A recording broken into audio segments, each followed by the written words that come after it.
Hey everyone, and welcome to the channel. If you're new here, my name is Marily. I go by Mars. It has been a minute since I've uploaded a video, but I'm back. Right behind me is my son's room. So in one of my previous videos, I showed you how I made this bookshelf. Recently, I made the same one down here because he's getting really smart. He needs a lot of books. But one of the biggest eyesores that I hate about this room is this door. Everywhere is painted this light gray color, but this door was never painted, and it's just a big eyesore for me. I felt like I needed to do something for this door that matches my son, that is also very useful. So what I plan on doing is putting chalk paint on the wall of this door. You'll see what's next. So just stay tuned, okay?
I bought these chalk markers from Amazon. They cost roughly about $20 after taxes.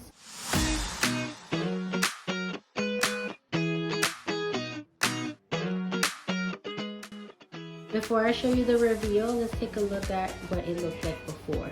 Plain white, unfinished, untouched. And so here you are, the brand new door for my little one. It's much more functional, it's cute. I love it. Let me know if you guys love it in the section below. Please don't forget to subscribe. Well, until next time, y'all stay blessed. See ya.